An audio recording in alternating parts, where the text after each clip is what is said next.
Welcome everybody, this is our weekly community live stream, and we've got another great one here for you because not only are we going to be showing some combat today, some cataclysmic combat. We couldn't literally come up with a better name than that. But Cataclysmic is going to be Cataclysmic, basically. A lot of cool stuff to show you guys, and we're gonna have 3 other developers on this stream today showing you all about that for not just 1 hour, but 2 hours. That's why we're starting early today. Two full hours of combat in Shroud the Avatar. It's going to be amazing. But first, we've got some prizes to give away. Prizes! Community knows Barrick, the community manager here, not to forget to introduce himself, loves to give away things. Well, today we've got a whole list of things, starting with our usual live stream prizes. We've got, and these are themed on our sales here for the flash sales this weekend. The tabletop moon dials, we're going to give away 2 of those. Your choice of a wall or grandfather clock, 2 of those. Not 2 of the same person. And, as usual, our Twitter prize, which is a little bit sweeter than the other ones, an ornate clock tower. Clock tower. I've given away some of these clock towers before, and I just love it. They are so cool. They're a nice anchor to your property or your town. So there's those. They are all available to view on the website in case you're wondering, well, what do these things look like? And we'll be giving away a bunch of those today. In fact, let's roll right away because we have a lot of news and a lot of combat stuff to show you. So we're going to roll right away for one of these. If you're on Discord or Twitch, type !moondial if you want to win a moondial. All right, everybody go. It's a good test to see if they're actually listening. Moondial, !moondial. All right, well, that's rolling. There's a little bit of delay there. We are going to be announcing some winners of some contests from the last couple of weeks, starting with this past week's Oracle's Enigma Facebook winners. We've been doing regular weekly contests on Facebook. They've been very fun. If you guys aren't on Facebook, that's okay. We do contests everywhere else.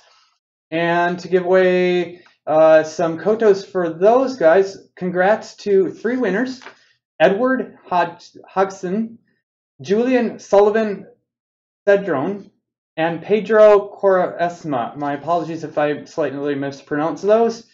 Congrats. I'm sure you got them perfect. I think so. Yeah, I'm working on my Spanish there. I think on that one.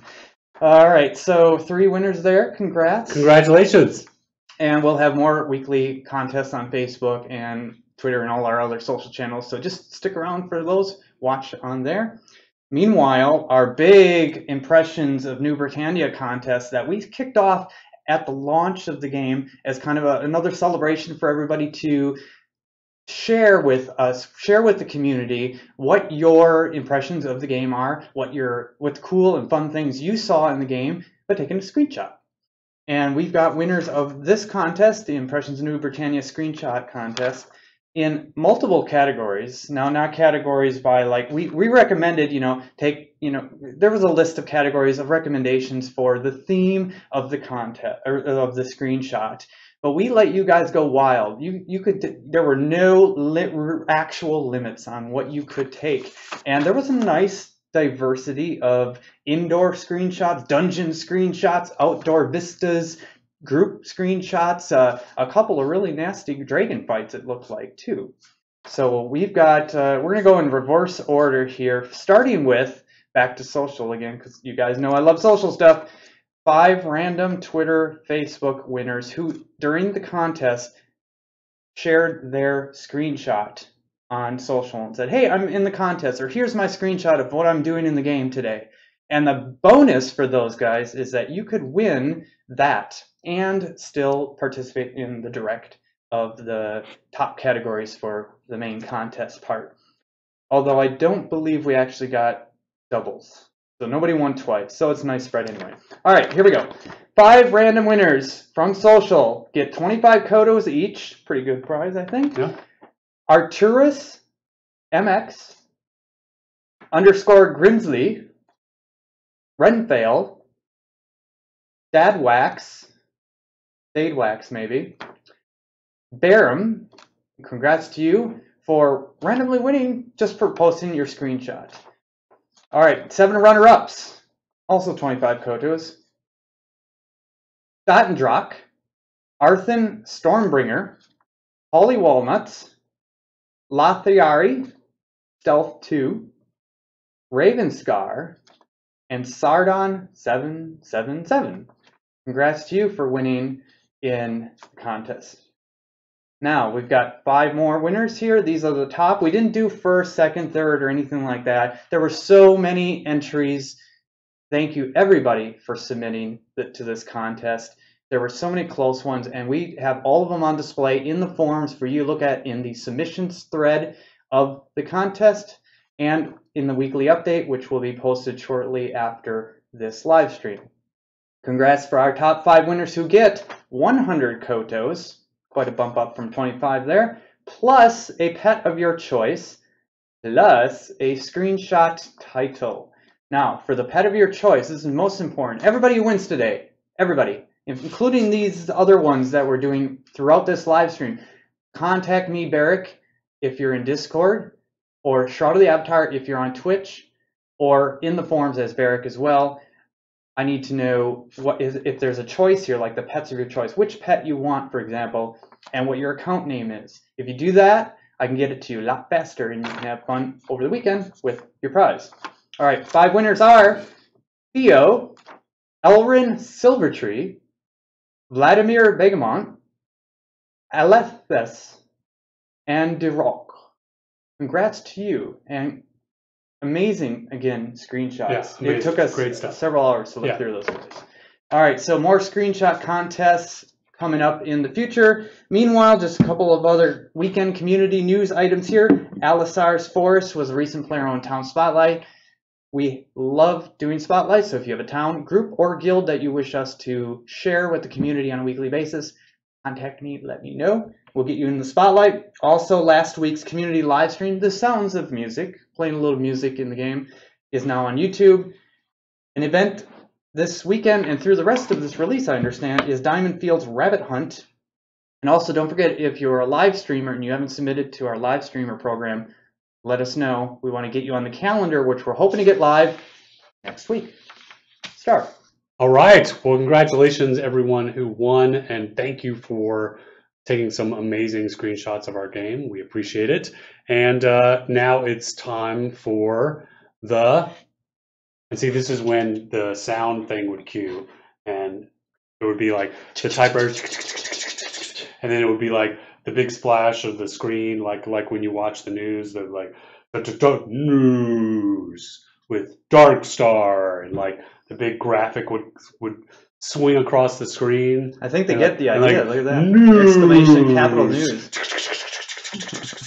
With Dark Star. And Dark Star, DJ Dark Star from what we're seeing. And it would either come from the top, like,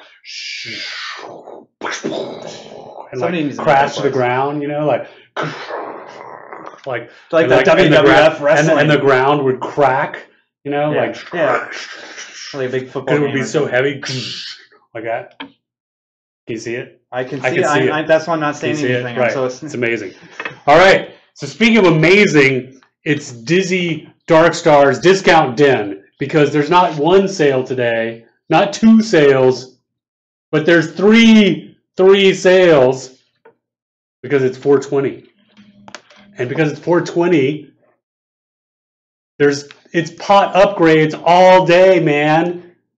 Pot upgrades all day, man. Right meow. Right meow. Did you say meow? No. Right meow, you can upgrade your pot right meow, because pot upgrades are on sale for 20% approximately off right meow. So pot upgrades on sale all day in honor of 420. And if you don't know what that means, Google is your friend. And so, and I want everyone should thank Gray Fox, because this was his idea, and it was awesome, and so we went with it. This was not planned, believe it or not. We had no plans for this, and Gray Fox posted it on the forums a couple hours ago, and we loved it. And so we did it, and it was great. So that is on sale all day today until midnight, and then we'll turn it off. So pot upgrades are on sale Also on sale all weekend for our weekend flash sales is our Starry Eyes sale, and that's in honor of the observatory that went on sale, that went into the game in Release 52, which, if you haven't seen it, is really cool. It's got the observatory dome. It's based on Richard's house, where he had a fully functioning observatory dome in his house with a telescope. It's really cool. So everything, even remotely related to time or observation, is on sale. So clocks, the moon dials, the observatory home, those are all on sale. And then, because that's not enough, I decided that we were going to have a sale during our live stream. So all weapons and armor, including pattern packs, are on sale during the live stream. So now until 5 o'clock, until the live stream's over, all weapons and armor are on sale too. That includes the pattern packs. Combat themed? Yeah, combat themed. So there you go. You can kill yourselves in the game while we're killing each other on the live stream. There you go. Yeah, so right now you can get pot upgrades, weapons and armor, and all the starry-eyed stuff. So there you go. We've got people asking from the last live stream. Do they remember this stuff? Last live stream we matched in plaid here, and I'm continuing the tradition. Oh, I didn't. I did. No, it's not a tradition. Well, we can always make it one. Right. the wardrobe of DJ Darkstar is far grander than mine. So there's the excuse. All right. So other things in the news. Richard Garriott, aka Lord British, will be at a convention in Europe next week, Quo Vadis. There's a link in our forums and our upcoming events, and that'll be in our weekly update if you want more details about that. So if you happen to be around and you want to see him, he'll be there next week on the 24th. And the Release 53 is coming up next week, and it's already on the QA server. So if you want to help us out, jump in and test on QA. And reminder, there's all sorts of exclusive rewards that you can get for testing on QA, including some insect paintings, a bug sprayer, a bug cloak, and you can get eligible to earn some gold crowns. And as if that's not enough, we're going to do a stress test on Monday at 3 o'clock in the afternoon, Central Daylight Time, our time. And it's going to be in the player town of Rifts Inn on my airship, the Queen of Chaos. I'm going to be DJing that. We're also going to do some boss summons on the ground underneath. And we're going to give out some prizes. So we're going to give out some of the super rare testing prizes that we don't give out anymore, including the Corpion chair and the insect table. We're also going to give out some crafted gear that I or Atos, Chris Beers makes, so you could choose whether you want, well, actually you're not going to choose, we're going to randomly assign you something either that I made or Chris made. And if we get at least 50 people for the hour, at least an hour or hour and a half for the stress test, then we're going to turn on double XP for a week at the beginning of next release for Release 53. That was really hot last time. Yeah. We love the double XPs. Yeah, so, and I know people love the double XP. So we need as many people to get on the QA server. And so there's a link in the forum post about the QA server. And the server and the stress test is going to last 2 hours. So it's going to be 3 to 5 p.m. All right. So please jump on and get us double XP. So we need 50 people in that one scene. Please. All right. And speaking of Release 53, it's going to be amazing. And we are going crazy with the loot in Release 53. Committing to our, we have our top 10 priorities, and one of our big priorities is to improve loot for this quarter. And so we are jumping in full force with that. So one of the biggest, coolest things is player crafted gear sold to NPC merchants is going to start appearing in loot.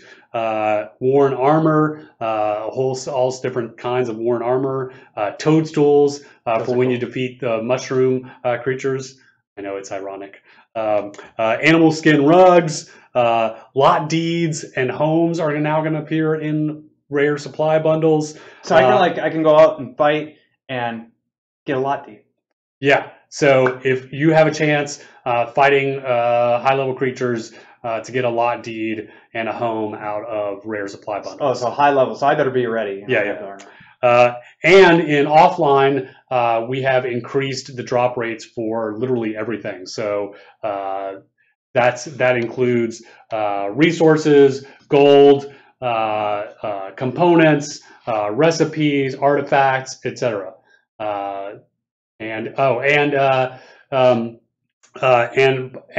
there's been a lot of requests to define what exactly the supply bundles that the lot deeds appear in, and we are not going to give that information because that will lead to speculation on the market, and we are not going to do that because people will then stock up on them and speculate. So we're not going to give you that exact information. You'll have to find out for yourself. All right. Other amazing things that are happening in Release 53, new scenes, Tenebris Harbor and Pinmar Island, which are awesome. East March, lots of side quests and tons of scene polish, revamp of the challenge dungeon, plunderers, which are our pirate-themed NPCs, heraldries opening up for everybody, new houses, including cool new haunted pirate galleons, Kobold Inn, all sorts of new decos, including bathtubs, elven lights, elf statues. We've changed crafting failure, so it no longer destroys items, it just reduces durability. New jump, so jump no longer happens. It's no longer the charge jump, it just jumps when you hit the space bar. Virtue effects on gear that go up and down based on your virtue. All sorts of new fireworks, including pinwheels and aerial bursts and Elysium candles. Since we don't have Rome, they're not Roman candles. Fountains, and over 20 combat changes, including a new amazingly terrible combo called Chaos Bomb, which randomly teleports and confuses people in its AoE range, and a bunch of fixes for stealth visibility. So R53 is going to be incredible. All right, again, the traditional dance party will be the next day, so R53 goes live next Thursday. On Friday is the dance party, and we announced that officially this week. And reminder, this dance party is going to actually be a double feature, so there'll be a set at 2 o'clock. It'll be a set from 2 to 4, and then there'll be another set from 6 to 8, and that's so our players in Europe and our players here in the U.S. can both have a chance to participate. And then we're going to have our R53 live stream on May the 4th. This time it's going to be spring themed, so the stretch goals are going to be spring and floral related, including, if you guys remember the thorn weapons that we did, we're going to bring back a darker version of those, so imagine a dark thorn weapons.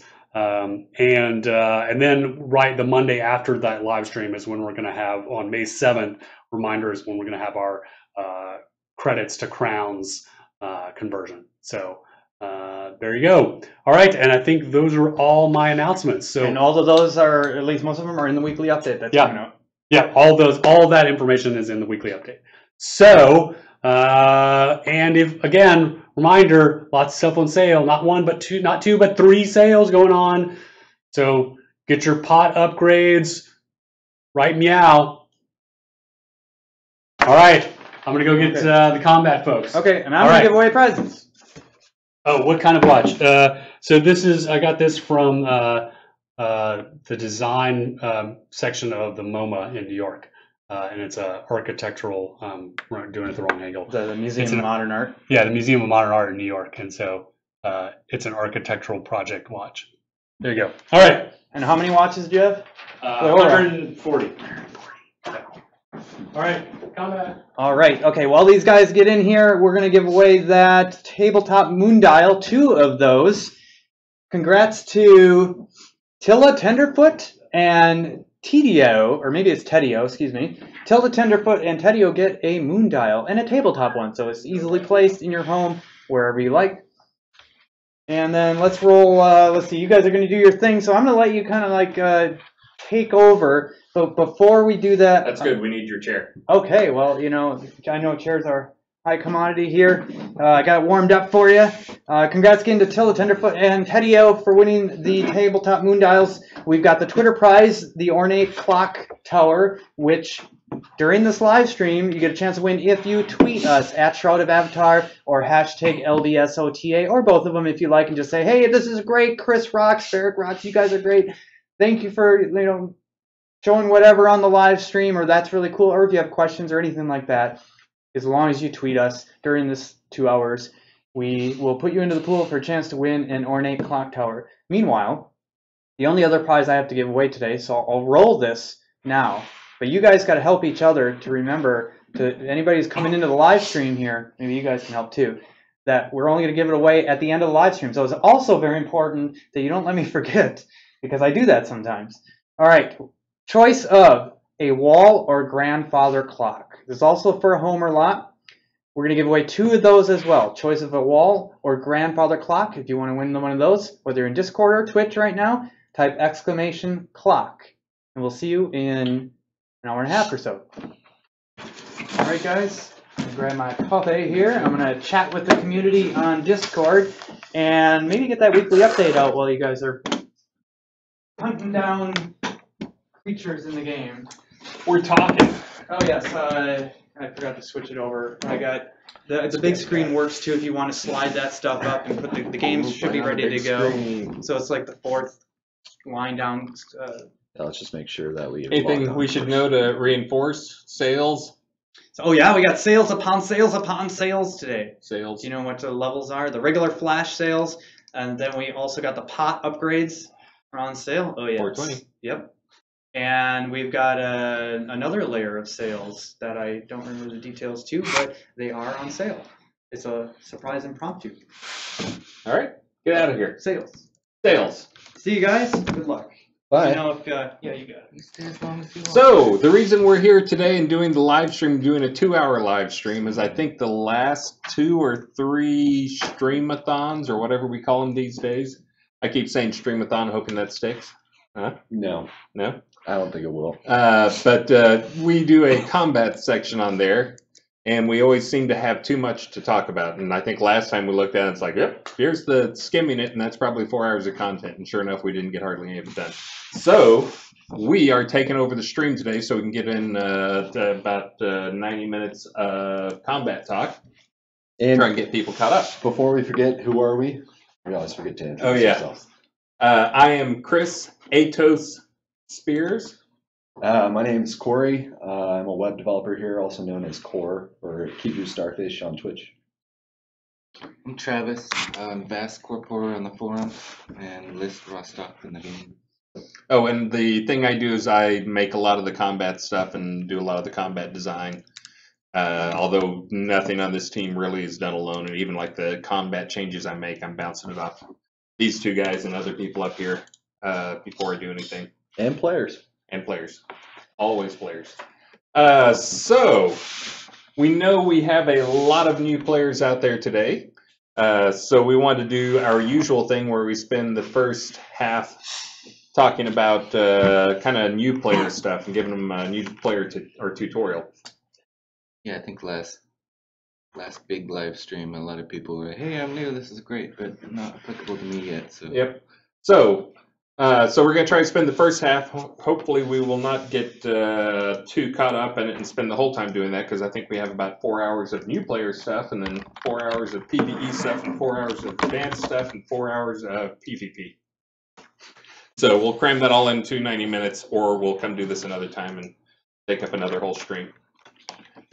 So are we ready? What are we looking at here? So right now we got the game up.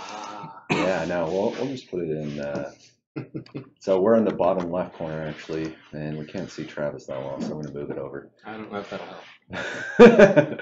Yeah, it Oh, doesn't it help does. much. Yeah, it helps a little. So, you know, I just created a new character in offline mode. I thought, what better to introduce new characters to combat besides offline mode, and maybe you can talk about some of the things they'll experience as a new player while I get my stuff set up. So this is one of those things I think we take for granted a lot. Pretty much everybody up here has probably played 100 role-playing games and probably 10 MMOs.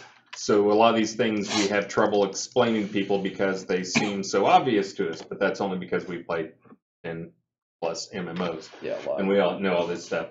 And actually, one of the things I saw was this stream, I saw a video review, and the guy was doing, like, obviously doing something wrong. It's like, why was he expecting the thing to attack him, or for him to attack the creature? Because he hadn't targeted it, and it wasn't hostile towards him. He just went up and pulled out his weapon, facing something expected to attack. And that was kind of one of those wake-up moments of, oh yeah, we need to explain even some of the basic stuff, because it's not all super obvious to people. So Core right now is going through the quick, you're putting a lot of thought, you're reading all that, right?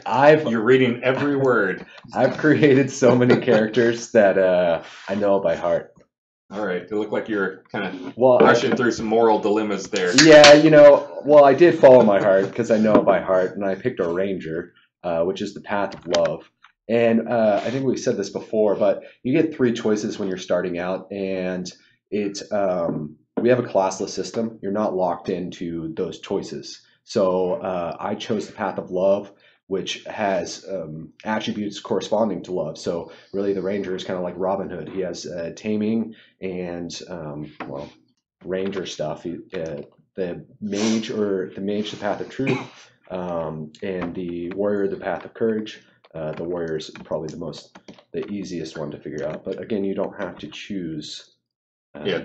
The starting path you choose kind of determines how you get started on the story, but it doesn't determine what your character is going to be long term. It does for the start, and a lot of people kind of stick with it because they learn to use a bow or a sword or whatever, and they just kind of stick with it.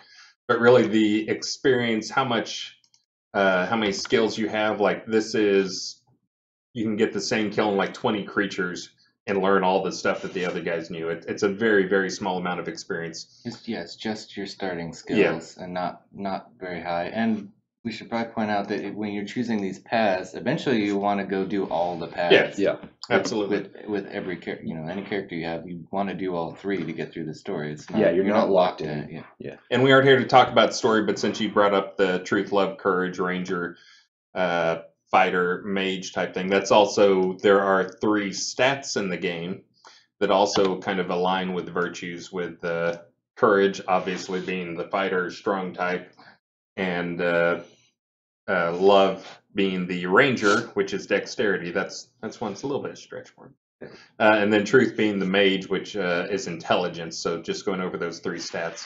And those are really the 3 main stats in the game. There's several ways you can increase those, but they all have one skill that goes with them, which is in that bottom 4 set of skills down in the. I was just about to point at the screen, but I guess I should. I'll point so you can know where to put the mouse. So those are all kind of match up with those 3. So there's the 3 main things: the subterfuge, tactics, and focus, which is where you can increase your strength, dex, and int. Yep. So train strength. In some games, you automatically get strength when you gain levels. Here, it's actually a passive skill, so you have to level the skill in order to gain more strength. Same with HP, and same with focus, which some other games call energy or mana. Mana. Yep, but we call it focus. Yeah, and we call it focus because that kind of felt like a generic term for both. Casters and mage guys. We actually started, the original plan was, we're going to have like one for stamina and one for mana, but then it ends up being like, okay, then everybody's going to want to be a mage fighter because then you got 2 pools to draw from. So really just having the one pool, so you can be, if you want to be a pure fighter, you get the same amount. If you want to be a pure mage, you get the same amount. If you want to be a fighter mage, you just have to split your focus burn between the 2. Yeah, and as we're clicking around the skills here, you can see that I start with a bunch unlocked, and every skill tree is a tree. You have a skill at the top that you have to progress in order to get the skills in the next tier. So you see I start out, and the highest tier skill I have is in the 2nd tier. The other thing to point out is that these skills, we have what we call innates. An innate skill is not active. You automatically get the benefits of it. And as I level this, my range combat will level when I'm wearing a bow. There's nothing else that I have to do. Versus aim shot, disabling shot, these other ones, these are attacking spells. You can tell by the red here. And then there's also, if you look at defensive, this little shield icon denotes a defensive skill that is also active, but it won't hurt anyone. And we also have these color-coded as well. So passives are gray, like defensive blue. I think debuff is yellow. Healing is green, and damage spells are red. And I'm trying to remember, there might be one more, but anyways, those are the kind of the key ones. And we have them color-coded and also shapes, and try to keep the look of those very simple for those people who want to play using more advanced combat stuff, so they can keep an eye on stuff on their bar without having to like really look at it. They can just catch the color and see what's up and tell, and know that, you know, red is attack and green is heal. Yeah, and there's actually when I'm starting out, you only see my non-combat bar, which has a little shovel here. And I have to pull out my weapon in order to actually see my combat bar. That's an option. You can turn on your combat bar to be visible at all times. But just like any MMO, you just take a skill and you drag it to your bar, and that's how you use it. And also for the people starting out in next release in R53, the bar will be filled up. The first 6 skills are filled up. We've been keeping it simple because we didn't want to overload people, but I think we went too far, and then you see a lot of people getting in. It's like, I only have 1 skill. I guess I'm going to use this skill over and over again. So that's, I think we removed it. One of the concerns we had in the past was like dodge is not a very useful skill when you're super low level, and we didn't want people using it, but it feels like something you can do. So it's back on there now. I think all 3 have skills 1, 2, 3, 4, 5, 6 filled out.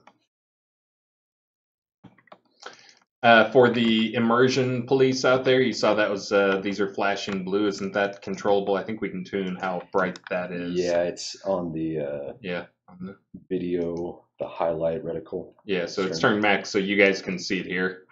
I like it high personally. Yeah. Fail. The game closed. Well, I was busy. So he's just about to get into combat here. What is? Got any more skills you want to put out on your bar? Yeah, actually, I believe I start out. This is a GM client, so we got some. Oh yeah, he won't. This I've actually ran into this. It looks like you're probably in God mode, so he won't actually. There's some interaction problems that you have if you're in God mode. Yeah, we're cheating a little bit here. You don't need to be in God mode the first scene. That's true. That's probably true. So we can see another aspect of our combat system, and right now we're just looking at mainly physical. We have, physical damage is all the trees up here, kind of with pole arms, blades, ranged, and bludgeon. And then down here you have your magic damage trees or magic trees. So I'm not going to be casting a lot of magic skills starting out because I am a ranger. I do have 2 on my bar right now. One is an air magic skill that makes me go faster called Dash. One is a simple heal called Healing Touch. And those are ones I start out with. But again, they're not going to really help me kill stuff. So one of the things that's kind of evolved out of us making the game over time and taking a lot of player feedback is players want to play different ways, and we wanted to try and satisfy those people, everybody. But wherever we could, where it wasn't going to expand our development time too much. And I mentioned that because I see you're using free attack rather than auto attack. Mm-hmm. So we have 2 different types of attack. One is auto attack, which is kind of what you're used to. If you have something selected that is in front of you and you have your weapon drawn and you have auto attack on, then you'll start attacking it. Or if something attacks you, you'll start attacking it back. T, is that the default? I forget what the defaults are because we've switched them in my clients. Yeah, we have. Different. So, yeah, you can toggle auto attack on and off with T. But the other type of attack is kind of more of a skill type attack that is a charged attack. And you can see, basically, for archers, it's especially nice because bows generally have a large charge up thing. You can see down at the bottom of the screen. I almost pointed at the screen again. You can see down at the bottom of the screen that there's a bar that is filling up. That is, he's holding down the attack button, so you can basically charge up an attack. For archers, it's nice for a lot of reasons. Honestly, at low level, it's kind of nice because you save arrows, which can be a a problem at low level is running out of arrows. But it also increases the damage on the hit. The actual DPS you can do with that is actually greater than what you can get with auto attack. If you charge and release it pretty close to the time, it actually charges up. So like doing a 3 charge will take 3 times as long, but it'll do a little more than 3 times damage. Or 3 being 6 charge, sorry. Oh, we talked about strength and intelligence and dexterity. Do you want to kind of explain like kind of the benefits of those stuff? Yeah, that's another thing is I think everybody up here grew up playing Dungeons and Dragons and every RPG out there, even before getting into computer games. So we also just assume people know those type things too. But so the 3 main stats, strength is useful in that it increases your hit points, which is your health, how much damage you can take before you die. It also increases how much you can carry. It also increases how much damage you do in combat. Those are kind of the big 3 things that it does for you. Intelligence increases your focus. Your focus. Sorry, you're shaking around the screen. Yeah, sorry. There. I like to play it where my cursor is locked and following me, like a first-person shooter. It makes it, as you were saying, everyone kind of has their own play style, but that hotkey is not by default bound. So I actually kind of like to move my mouse and be able to adjust which direction I'm heading. Did you do it? There's also a button you can.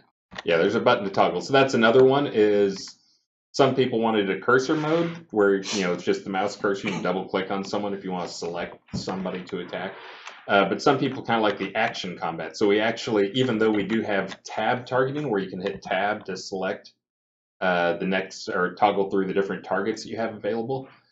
You can also do the action combat where it's just whatever your camera is facing, that's where you're going to be shooting. And for instance, with the bow, that builds an arc out in front of you, that's the stuff you're going to hit, and you don't have to actually target things. And you can hit V if you want to go into first person and just play it like a shooter if you want. Yeah, and we also have V where you can go into, there's 2 different modes. Hitting it once will move it to what we call the over-the-shoulder mode, where if you're zoomed in, it'll be more over your shoulder rather than right behind you. And hit it one more time, you'll go in first person like that. We're all spoiled, and at least I'm spoiled, and I cannot stand playing in first person mode. So yeah, I only do it I'm a third person mode sometimes. And we were talking about the skills and skill trees earlier, and you can't actually learn a skill out in the middle of nowhere. You have to go back to town and talk to these guys who are adventure trainers. They're pretty much in every town. They're in all the starting maps too. Yep. The outskirts. Yeah, they can't teach you all the skills, I don't think. They can teach you. You'll be able to learn. It's a tree where you have to progress down the tree. So you've got to get like one skill up to like 20 to get to the next tier. And then once you get one of those skills to 40, then you can get to the next tier. So you can see like he can't learn some of the ones down there that are grayed out. The ones that you can see on the screen now that are in blue, that means he can learn them. Do you have gold? I guess you had gold. Yes, either that or I'm cheating. Oh, I am cheating as well. Oh, he's cheating. Okay. Yeah, it says 0 gold because I have bypass trainers on. And in short attention span theater mode, I stopped talking about intelligence. So intelligence will add to your focus pool. It will also increase your spell damage significantly.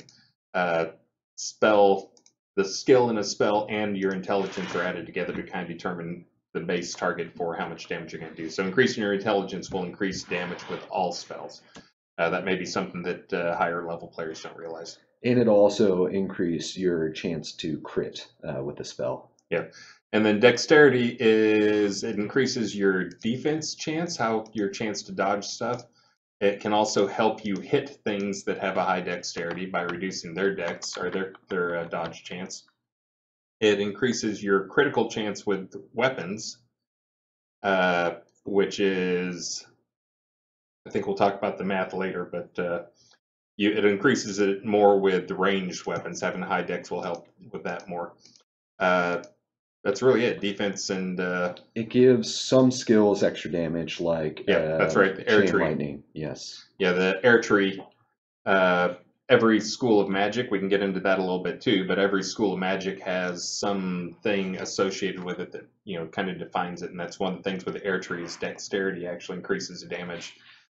And that's also partially every physical combat tree has a school of magic that it combos with.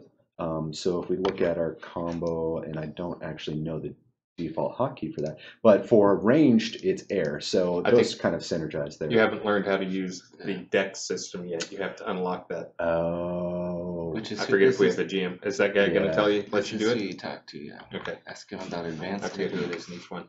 There you go. Deck building. He says he can't teach me. I'm unable to teach. I We're have to go to Sultan or Arteris. Okay, thanks. Thanks for your help. I thought you did. What about Oh, the free time? advanced. The advanced. Yep. Yeah.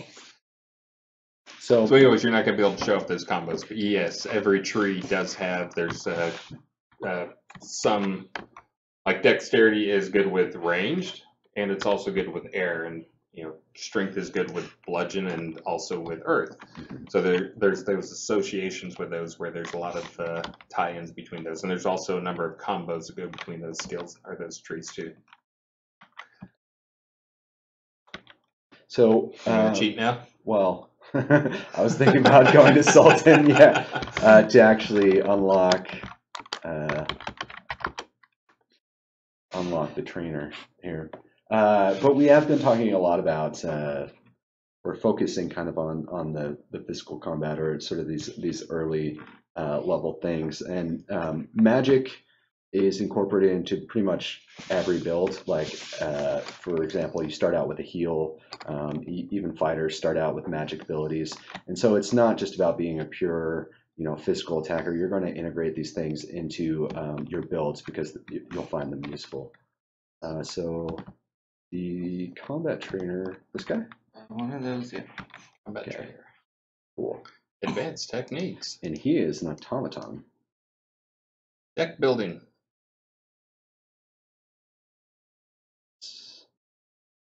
Woo! Okay. Let's see, do I get combos now? I still don't remember which actual... Okay. Why? Oh no, why? Why is the default for that? I thought there was a list of combos as well. But... There is once you start making it. Yeah, you gotta go make a deck, or you can go edit your existing one. So the thing he just pulled up here, as you saw, it was advanced. We kind of hide this because it's one of those things early on. Players had heard about it and they'd go and try and do it early on, but there's really, again, it's the fire hose of information, and it was really turning a lot of players off. So we kind of try to hide it a little bit now and let players find it once they're more used to things. But the thing he's working with now is actually building a deck, which really we call it a deck just because that makes it's the easiest way for players to understand it. But it's really just a set of skills and also a set of gear that is associated with the deck. So when you swap decks, you can also swap gear. So you can have like your range build, and then you can also put together a sword build or a caster build or a healer build. And you can swap those. You can actually swap those in combat as well as out of combat. So you can swap, you're in trouble or whatever, and like your healer goes down, you can swap immediately over to be, I'm the new healer, I'm swapping to my healer deck. And as of last release, I believe, you can actually assign up to 10. That's great. 10 hotkeys to 10 different decks. Yeah. So you can actually swap between 10. So one of the things that's probably worth mentioning now is because this is one of those things a lot of people don't think about, but because we are a use-based system where we don't have classes the game. So in a game that has classes, they control what skills you have available through your class. So that's how they limit how much stuff you can do. Because we are classless, we let you level every skill. We have to have some way to limit things. So having a limited number of things that you can put on your bar at one time is how we do that. So we can control, keep you from, even though you've got 100 skills maxed out, you're not going to be able to use them all at once. And swapping between them gets more and more expensive depending on how much stuff you swap out. And even magic schools, I mean, it's pretty obvious that you can't use a bow and a sword at the same time, but the gear that you wear really influences the strength of your magic. So if you're wearing a set of armor and wands that are for fire, you're not going to be that powerful in water, even if you have a bunch of skills high there, objectively speaking. At low levels, it's not that big of a difference, though. At low levels, it's all pretty easy. But yeah, towards the higher end. Another thing is, if you want to pull up that tree again, talking about different magic schools, is just talking about armor, and that we already mentioned weapon stuff, but looking at the armor. So the armor, your magic schools, if you look at the left side of the tree there with death and air and fire, those are all more kind of the pure caster type spells that are easily interrupted by wearing heavy armor. So there's something in the game called fizzle, that you can fizzle a spell, which basically it'll give you a little "you suck" sound. I forget what the little sound is, like. Psh. Yeah, you can actually see it as a percentage on your bar right here. So my dash, I have a 91% chance to cast it, and while I'm moving, you see that turns into a 62% chance. Yeah, but the skills or the spell trees on the left side, the fire, death, and air, all are much more susceptible to fizzle due to armor. It's actually a multiplier. The armor has like a base. Here's the fizzle number for it, but then stuff on the left side gets multiplied higher, and stuff on the right side is easier. So it's easy to cast life magic while wearing heavy armor. Same with earth magic. A little bit tougher with sun magic and ice and lunar, but then once you get over into the air and fire and death, you really kind of have to either be really focused on it, because there's ways you can decrease your fizzle too by holding wands is one of them, or keeping an open hand rather than keeping something in your hand. Yeah, so if I take off my bow right here, the 91% turns into 100%, so it doesn't even show the failure.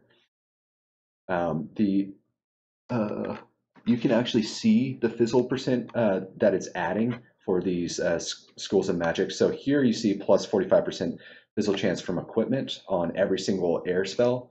And then if you look at something like life, you can see that it has negative 50% fizzle chance from equipment. So, it's kind of natural. It's also put in there. There's a lot of info you can get about fizzling and, the strength of your skills in future levels. And did you ever add the experience on?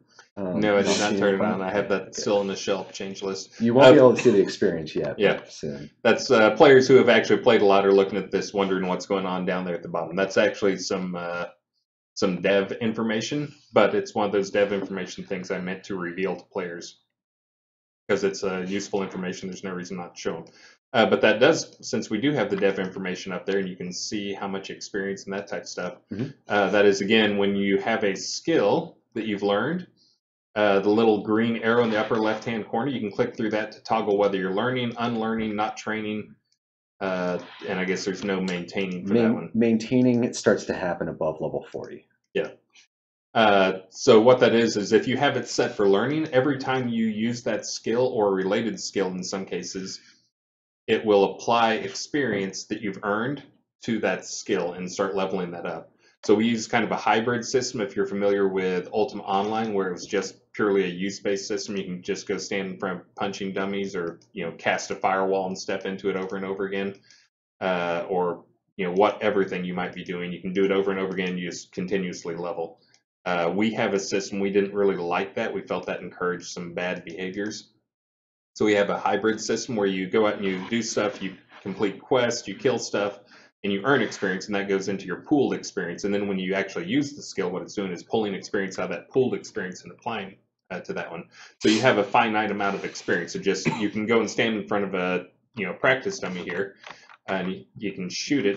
Why don't you close your thing so they can see the bar on the right-hand side, and maybe we can see some stuff go up. So right now, I'm going to turn on the training for disabling shots. So I'll shoot this dummy a little bit, and it might be because I have bypass trainers on or something along those lines. No, and by no means should you feel like you need to go kill to get experience, and then go use a little XP. And then go use a practicing dummy to raise it. You can just stay out there and fight and raise it by fighting. I think a lot of people think like, oh, now I have experience, I need to stay in town and use the dummy. Some people prefer more of a no danger. You can hang out, you can socialize while you're practicing, but you don't have to. And I think I see some people doing that because they are not training the thing they're actually going out and earning experience with, because they're trying to, now I want to go back and level up fire magic. I've been out fighting with my sword all day, but now I want to go back and level up fire magic. And now they got some pool experience, I'm going to go back and, cast my fire bolts and fire fist and level up that stuff. I'm going to use light. Oh, so I mentioned the training. That's when the little arrow is green. There's also unlearning. When you set a skill to unlearn, every time you use it, you'll slowly move some of the experience that was on that skill back into your pool. Does not move all of it back in. I think it moves 50% right now. Or when you use something else, it'll draw out. Yeah, it'll depending on what it is. Yeah, it'll draw that down slowly. And then not learning is basically it's not applying, it's not removing, it's just there and it stays where it was unless something negative happens. And then maintaining is the final one, and that is basically you. If you should die at a high level, this doesn't happen for quite a while in the game, but if you die at a high level, there's something called decay that'll actually pull experience off some of your skills. And what that does, if you have it set to maintain, is instead of pulling experience off that skill, it'll instead pay for the decay from your pooled experience to make sure that skill doesn't de-level. Or something set on downtrain first. Yeah. So I created a deck a second ago while we were chatting, and I just want to point out that I am pretty low level. I did start, a few minutes ago, but I can still set up combos. And I'm showing a few examples of combos. Right now, I have, in order to do combos, you have to have slots unlocked, which I guess we didn't really, that's part of the advanced deck building. But I am comboing the aim shot with discharge to create shock arrow, and I'm also comboing the aim shot with gust to create piercing breeze. And these are both combos. The piercing breeze will actually knock back the target and have a chance to knock them down, and the shock arrow, or whatever it's called, can stun them as well. And these are very early on combos that you can use. But they can also be useful at high level too, or like I still expect more people to be using the arrow gust combo to knock people off bridges. In PvP and PvE, gust and the push the spells that have push won't push things off ledges. It's just too easy an exploit, too easy a way to kill things. Basically, we'd have to make sure that the world was built flat and there were no big drop offs, keep people from pushing all the creatures into the pit. As much fun as that would be, it's not something that's easy to design around or balance. But in PvP, we trust players, or you're on your own, you can react. So Gust and the combo they just showed you can also do, Piercing Breeze can do push them off ledges, push them off bridges, push them off stuff, which can be deadly, obviously, in PvP. And very funny. And also very funny, so yeah. And that's Gust is actually a very short range spell.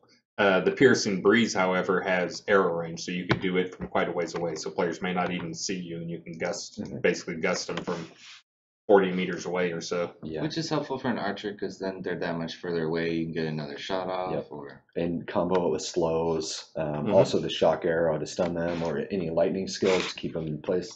There's fire on the ground or something, you could knock them into the fire. Yeah, really, it's about giving people a lot of options to kill things. Yeah. And so for the new players to the game, you probably will not be doing any of this deck building stuff for a while. Just know that it's there, and once you're comfortable and your brain isn't having to think about every action you do, that's something you can go and expand. You can start making new builds. Also, for new players, it's not really that important because you don't really have enough skills leveled up yet to build that stuff. But it is one of those things within the first 10 hours of play, probably a lot of people switch and start having multiple decks. The most common one is if I'm in a group, I want to have this deck, but if I'm not in a group, I want to have this deck to be fully self-sufficient or whatever. Yeah, I definitely would just say, starting out, drag the skills that you see onto your bar. If you're not using one, try a different one. Try learning new ones. Try to open up new skill trees and figure out what you really like. There's a ramp for gaining levels and skills, and it really doesn't cost much at all to kind of try a skill out for a little bit next to nothing. Yeah, it's a really steep ramp, which is great because it means the first 40 levels are really quick. And it doesn't start for a while. So. Yeah, the ramp really starts more at around above 40, and then when you get to 80, it really starts to ramp up. Yeah, so to get to level 2 of a skill, you only need 10 experience, it says. Versus level 12, you need 181 total, I guess. And then even at level 20, you're still less than 1,000 experience. You get 1,000 experience from like one tier 5 monster kill. So for people who are, maybe level 40 or 50, getting one skill to level 20 is really just as much experience as one monster kill. And I forget how much low-level monsters are, but I think they're in the maybe 100, 150 range. So you're talking about to get a skill 10. 20, you got to go kill like 6, small bears or whatever. But then it starts to ramp up really huge. So like at 40, we're sitting around 4,000. But then at 70, we're at 80,000. And he's looking at the white text at the bottom of that window that he's got there for the Flame Fist. You can see the experience. It's showing what he currently has and what the next level is. Yeah, and so really about when we get to 100, we're looking at over 1 million experience for the lowest tier skills. So that's just for Flame Fist, which is tier 1, and it's some skills are 10 times the amount to level, and for the specializations, they're actually 20 times the amount to level. Yeah, most active skills are in the 1 to 2 range, depending on what the skill is. So like Flame Fist is probably 1x is what we refer to it as, kind of the cheapest skills to level.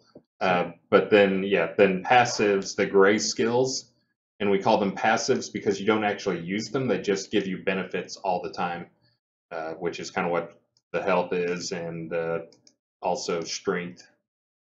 Can you go back to the fire? Sure.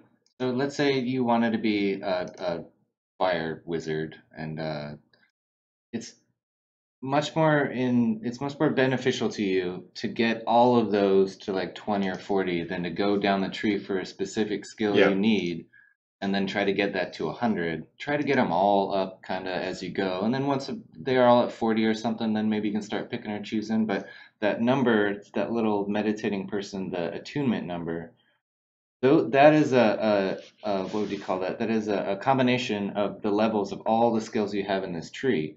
And the higher that number gets, the more damage, the more attunement you have, more resistance you have to the opposite school of magic. Yep. So just like if you're just going down the tree and I want level 100 fire arrow, you'd probably spend 1,000th of that experience to just getting all those other skills and going down the tree to their minimum. And I believe it uses the 8 highest skills. You don't have to get all of them. Is it 8? I thought it was 10. Is it 10? Yeah, I think it's. If you changed it recently, I don't. Yeah, recall. It's either 8 or 10. You don't have to get all of them generally. You can usually have 1 or 2 that is not.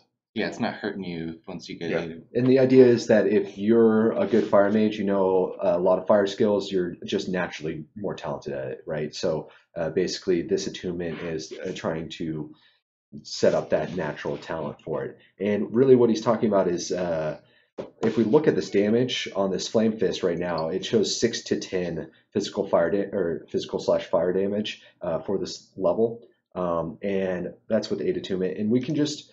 So we would have to spend, a lot, about 900,000 XP to get this to level 100, right? But versus if we leveled up all these guys to level 40, and as you see, as I'm leveling these things, my attunement's going up a lot. And this, again, is much, much cheaper than leveling that one skill from 80 to 100 to just level all these guys to 40. And then even with just these few skills, I've gained 3 damage, which it was, 10 max. So that's 30% of my max damage, right? It's hard to see these lower amounts. And of course, some of these I'm getting fire damage as a value, so that helps. But really, the attunement's a very important part of being an effective mage. And if you're out there fighting a bunch of different kinds of monsters, we haven't gotten into that, but different kinds of monsters use different schools to attack you. They also have different resistances. Like you can't use death magic on undead. It doesn't do anything. But it might be worth your while, unless you're role playing like a pure fire mage and you don't want to know any other schools.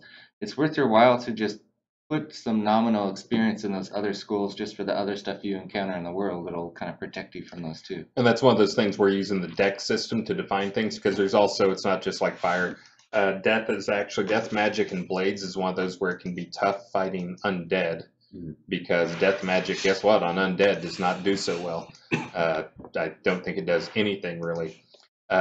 It depends how powerful of a death mage you are. If you're fighting a tiny little level 1 skeleton, you can do a little bit of damage. But if you're a death mage and fighting a lich, no go at all. Same thing like blades. One of the best DPS parts of the Blades tree is Rend, and I don't believe Rend works on Undead either. That's correct. And there's a bunch of other combos that work with Rend.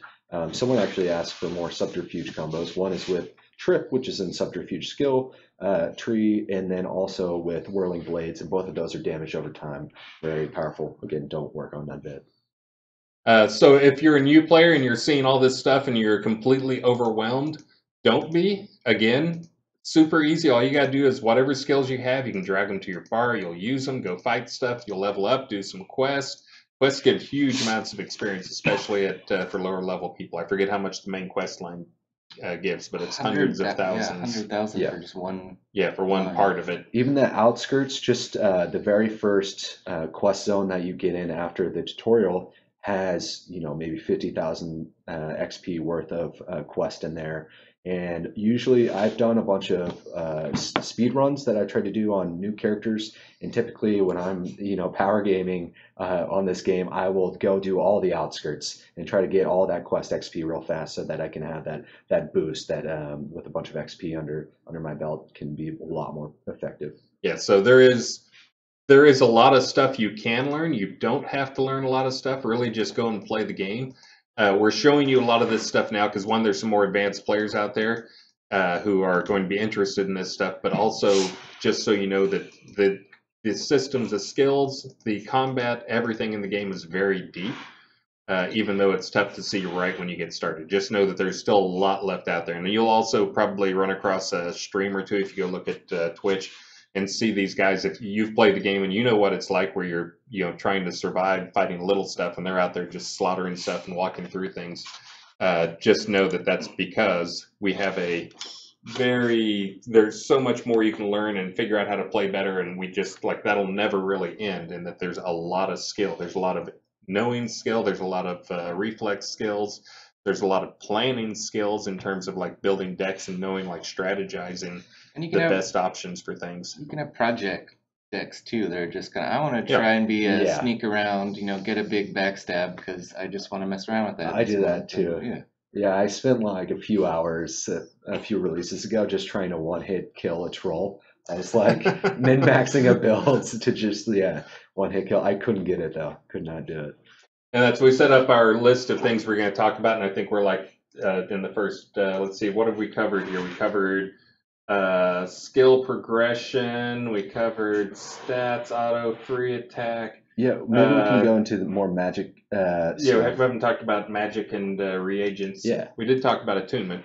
That's if you look at most magic skills that are tier 3 and above, which is if you look at that skill tree, the top, we call that, and again I'm pointing, the very top skill in the tree is tier 1, then the second row is tier 2, the next one down is tier 3. In general, they get a little more powerful. They also, once you hit tier 3, they start using reagents generally. It's not a hard rule. I think there's actually a few tier 3 skills that do not use reagents. There may be a tier 2 skill. I'm trying to remember. There's a couple I keep toying with moving to use reagents. So he's talking about when you mouse over that skill that had the ingredients, that black pearl, spider silk, sulfur shot. You need to have those components in your inventory to cast that spell. Yeah, so for example, I have chain lightning right here, and it says 0% and 0. This 0 right here means I don't have the reagents to cast it.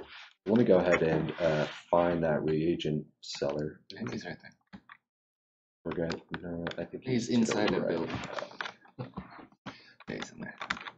And the reagents you use, really, let's see if he has a bundle of reagents. No, he doesn't. It just says the normal ones. So, we can actually go look at the consumable tab here to see them more easily. And we can just go down some of them. Some are for specific types of magic or are used more in specific types of magic. For example, sulfurous ash, it's not furious, is used a lot in fire magic. And I don't know, Black Pearl I know uses a lot in teleportation stuff. Is Black Pearl power, Spider Silk's binding. Oh, cool. I usually have to go look these things up because I'm usually the guy that sets them. So So And he's buying them right now from a shopkeeper. If let's say you're at a Black Pearl, you're at a Money, or you're near the beach, go to an ocean zone and look around the shore. There's clams and harvest them. They might have Black Pearl. You can find spider silk, yeah, there's some killing spiders. tricks to gathering reagents. I know players in game who have huge just routes that they set up to gather reagents and will get hundreds and hundreds. I know someone recently told me they got hundreds from You're gonna have to Day. add gold. Oh yeah.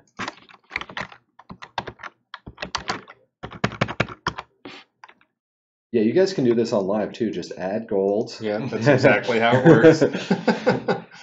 Okay, new guy fun stuff is probably, yes, he's very overburdened with reagents now, but that's okay. We're cheating. He's not slowed down.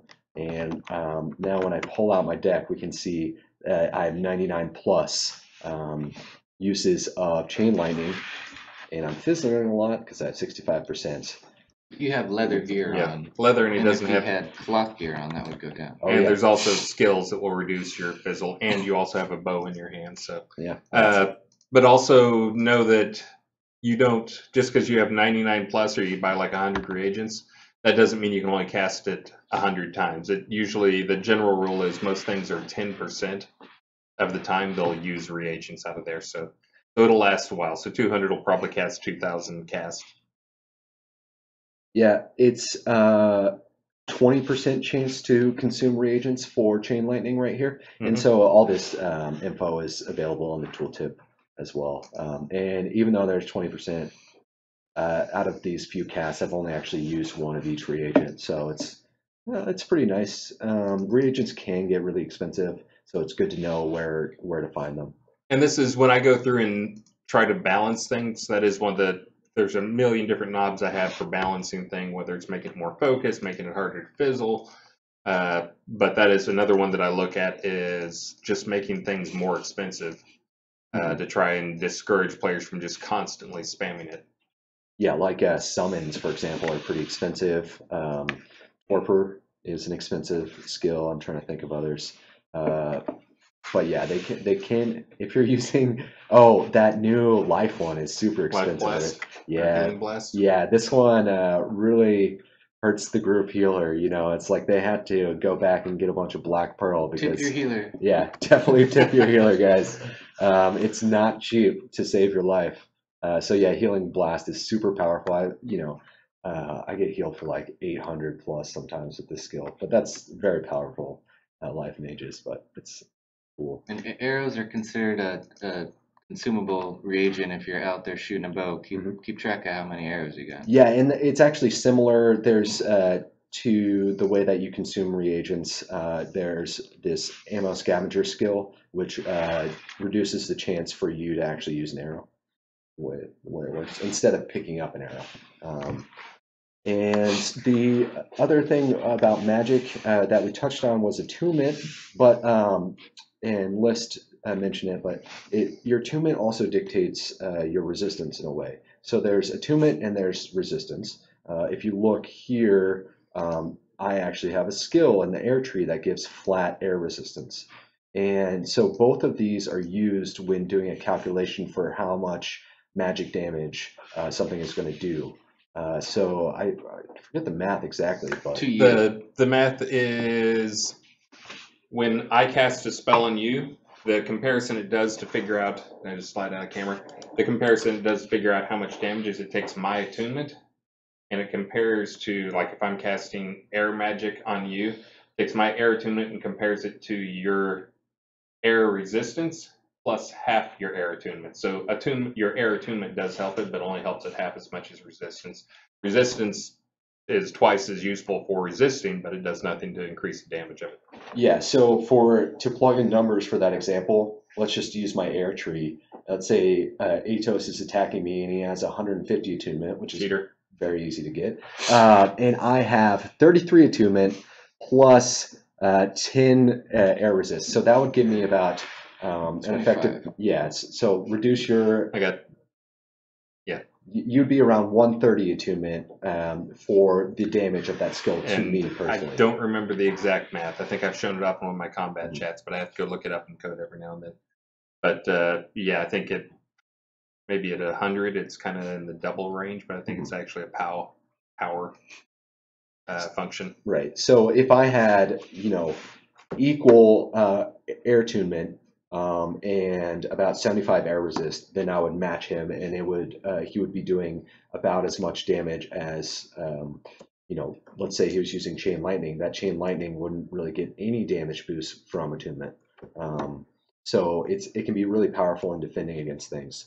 Well, maybe we promised we wouldn't talk about gear, but Yeah. but these attunements and skills and resistances can also be magically added to the gear you have on. Yes. So if you were going to go, I'm going to learn and go out in the world and try to make it as an air mage who's just kind of new and I only have pretty low levels of these skills, might be worth your while to shop around for some cheap plus air attunement or plus air damage gear, because then you're doing a little more damage as you're raising them. Yeah, and I usually, when I do my playthrough, I give myself usually 5 crowns. And after I get through the first 2 maps, I see how much gold I have. And the first thing I will do for one of my playthroughs, which I recommend everybody else does, is go to a big city, go to Arteris, go to Britannia, go to Owl's Head, some of these really heavily populated cities. And there will usually be vendors. And a vendor is a player-owned merchant type. We call those guys vendors versus the NPCs who are like the shopkeeper type guys. We call those merchants, trying to be less confusing. Are you in offline? Yes. So he's in offline, but if he was on online, he could run around and go see those player vendors and buy stuff off them. Yeah. But the player vendors, they not only will sell stuff, but they also put up buy orders. So you can find somebody pretty quick who is buying crowns. I know a lot of the pledges come with crowns. I forget how many. You can take that, just go to a big town, trade them into another player for gold, and then use that. You can usually, for like what you'll get out of that is maybe 20,000 gold, 15,000 gold. Yep. Oh, that's a good set. Yeah, of way gear. more. And that will buy you a good set of starting gear. Yes, it's awesome to go craft, but that's kind of one of those things you just want to get your feet wet. You want to get some decent gear, and you can buy some pretty decent gear. You can buy like a full set of like +7 type gear if you shop around. There's maps that are specifically just shopping marts. Yeah. Markets. Lots of player-owned towns that are dedicated to that, and also asking other people. If you find someone, Definitely. just be like, hey, do you know anyone who has this for sale?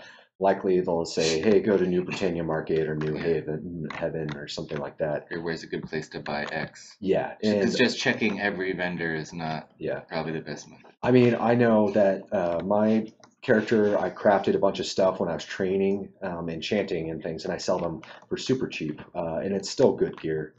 It's just not the best. Also, before you go into the town there, you can see the name is in Runic. On the little map, there is an option to turn that off if you do not want to be immersed or learn how to read Runic. Gonna turn on I forget where it is, but it's in there. We have a lot of options in there. You can go and tune play styles to exactly how you want it, which also includes, like we saw earlier when he was fighting stuff, they had names and health bars above them. You can actually turn it on so you can see the exact health that the thing has, or you can just show it as a health bar, or you can get rid of all that together and just like all you get is the creature. Turn down your highlight, and then it's pretty much there's very little going on. Yeah, I'm setting it up like immersion breaking. how I like it, where I get the stuff that I need. I like a lot of data, I like seeing the numbers on my stats. I like to see What the does that numbers show? pop up We just went by some things there. What was that all about? Oh, the siege? Yeah. Yeah, so I don't think I think it'll let me bypass, but Yeah, because you're low level. yeah, the Kabbalists When you see are those, watching. Yeah, it says that they're sympathetic towards me. I didn't know that the Kabbalists had sympathy, though. What's that anti-virtue? but yeah, so when you see that type of artillery outside of a town, when you're at a higher level, not when you're low level, but when you're at a higher level, you'll have to fight your way through a siege, but you can also help disperse the siege and get rid of it so other players don't have to do it. But there's also bosses in those that have some fairly desirable items. I'd like to point something out that might be maybe a little more advanced, but maybe not. He has one chat tab right there, and it's just showing everything, every bit of damage he does. So a lot of people, most people, myself included, I'll have one channel for talking to people and seeing people talk to me, and then the other one is for combat. So I go back in it, like how much damage am I doing? How much? So you don't miss conversations trying to see people talking to you lost in that and block. you can drag that out, and because we give you a lot of information, but definitely you can filter it, and I recommend adding another tab to filter all that. Yeah, otherwise your friends in the guild will be upset with you because you never respond. Yep, that happens all the time. There's a lot of new players in the outskirts. I see high level players going to help them, and they're fighting the target dummy, and they're trying to yell at them, but they don't see that go by. And like, hey, you want free stuff? And they don't see it. And that's the type of stuff that's so obvious. Maybe we should consider making our default. That's something that we just added not too long ago. The tabs that you pull out. Actually making it the default, kind of how we would want to play. So combat goes to 1 and other stuff. But just know that it's there and you can configure it however you want to. Some people do it like, here's my party chat, and then I got my guild chat over here, and I got combat spam up here. Let's see. So another thing, we mentioned focus before. We didn't mention how to get focus back, because that's one of those things. It's the limiting factor when you're in combat. It's the thing that will control how quickly you can cast spells, how quickly you can use skills, lots of different things. And basically, you'll see new players use up all their focus, run out of focus, and then not know what to do and not know how to fight, because then they're just left swinging their sword or whatever. Or if you're a mage, you just kind of SOL. Yeah, you're swinging wands or staff then. Yeah. But so the important thing to know is, one, when you're out of combat, both your health and your focus come back much faster. So as soon as you're done with the combat, get out of combat, or get out of combat mode. Again, Z is the toggle to go into out of combat. Yeah, if you can get away from a monster and just kind of make yourself invisible with an invisible skill, which there are many, and just stand still and hit Z, it'll start coming back. So the other thing is, we already mentioned going to town to do shopping for clothes. The other thing you should save a couple thousand gold for is food. Food is extremely important in the game in terms of regaining. You should look for things that give you a lot of plus health or a lot of plus focus per second, because that is what the difference is night and day. Like a new player with eating good food, they'll survive. The other guy will die. And it's also, it can be, when you're low level, it can be the difference between having downtime and having to wait between different stuff or not. And that's easy to craft. You can also buy stuff at a tavern or from NPCs that's a lot lower level, but at least it's something. And you can have 2 active food benefits at the same time. And you can find food around. Most of it lasts for 20 or 30 minutes. So it's, if you're having a hard time, just chow down. Yep. One thing I wanted to show that we didn't mention earlier is that, actually Travis mentioned it, you can train almost every skill at a skill trainer, but then there are these master skill trainers, and there's this place in Arteris that actually has a handful of them. But what's interesting is, so all the highest tier skills in the tree are only going to be trainable by the master trainer, and you can actually ask any trainer that you're talking to anywhere where the master trainer is. So if I was, in Owl's Head talking to a trainer there, I could just say Shields, and they would be like, hey, go check out the guild house in Arteris, and we'll tell you the person's name. So, there's a bunch of resources available to help you out there.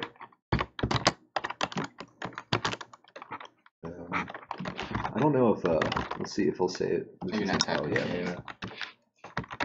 Oh, it's because I turned on bypass chat for merchants. Oh. Yeah, so that's a mode that you can go in. Either you can have conversations with merchants and say buy, or you can just have it pop up automatically without talking to them. That's what I set it up as. So another thing besides food that is kind of more of an emergency type things, if you look down on his bar, you'll see a blue potion and a red potion down there is the 3rd and 4th icon in. There's lots of different potions. They vary in sizes a lot, and again, this is because they're fairly costly or difficult to craft. If you're making them yourself, then you probably only want to use them for emergencies. But there are other potions as well that can add various buffs that you can craft, and I forget how long the buffs last, but like an hour or 2. Some are a long time. There's really good ones like give you 50 resistance and For 4 different 10 minutes. magic trees. Yeah. They start to get pretty nuts, and there's different potencies. It's not to the level of like an old school Diablo where it's almost potion management, but it's if you have the gold and find like a merchant selling lower level potions, I think it's worth it if you're trying to level up those first like 30 levels to have a bunch in your inventory just for emergencies and to keep going to reduce downtime.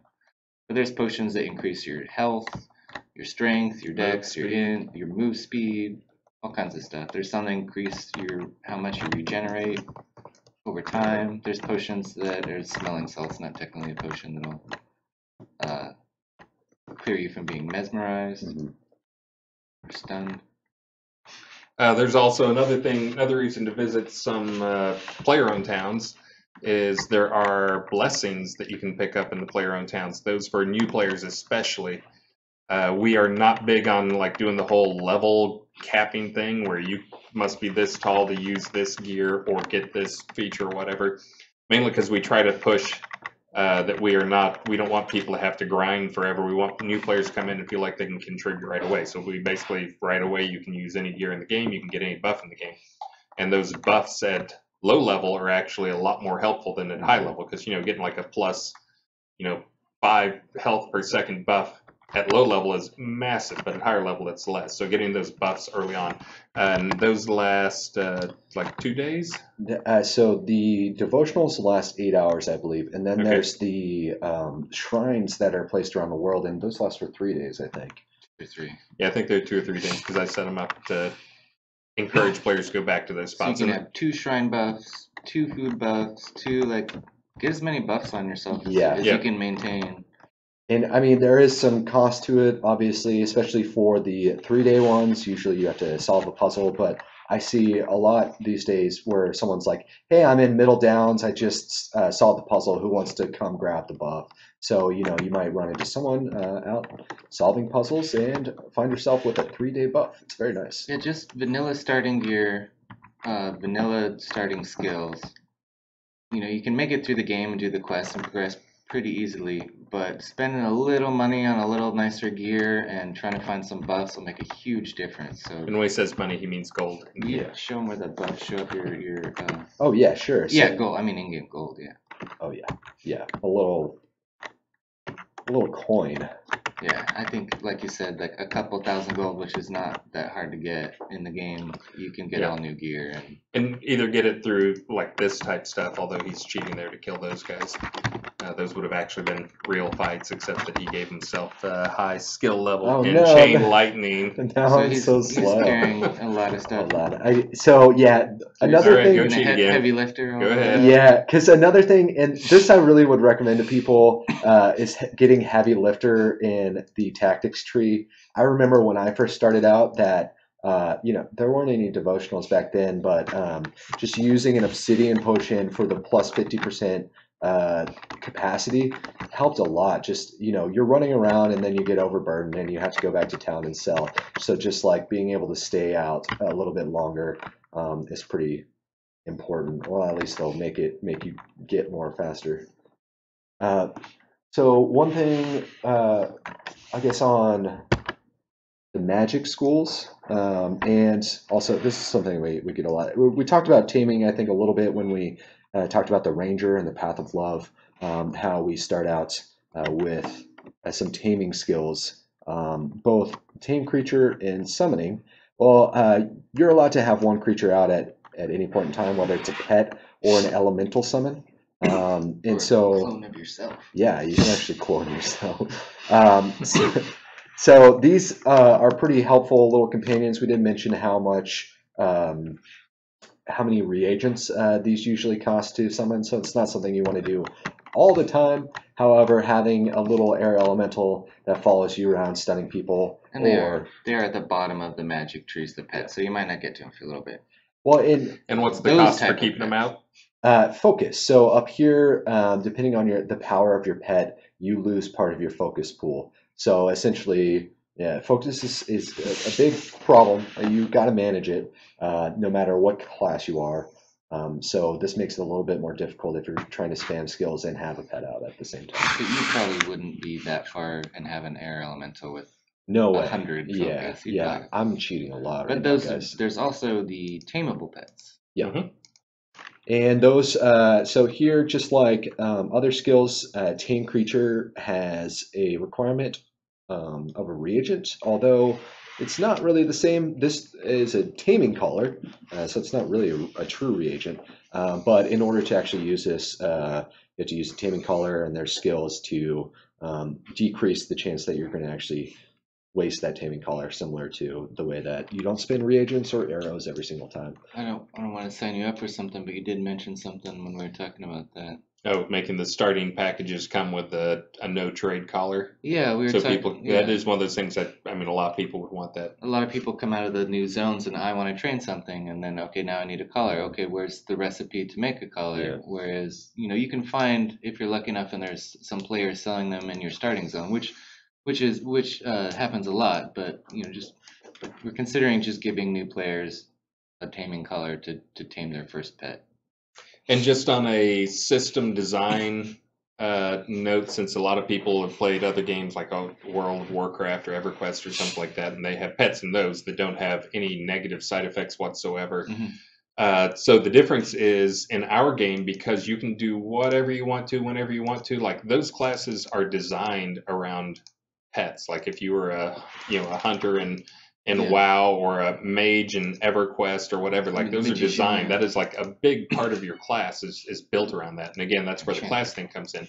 So for us, if we just said, oh, you can always have a pet and there's no downside, it quits being a choice. It becomes mandatory at that point. And we are all about choices. We want you to have to choose. Do I want to have a larger focus pool or do I want to have a pet? So we have to have ways to balance this so that we can have players. Again, he could switch right now and go over to I'm going to play in a total death mage build and have everything death mage. And we're not talking about hours. It may take hours to learn some of the skills, but then if he's in the middle of combat and he's already learned the skills, like he can swap over and move to his other deck and totally change his play style.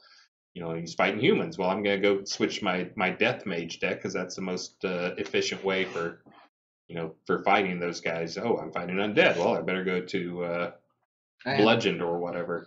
Yeah, try a lot of decks. Save them until you're out of room. Have a bunch of different ones. I mean, people have them just for different outfits. I got a bunch. I have one just for playing Gust Ball.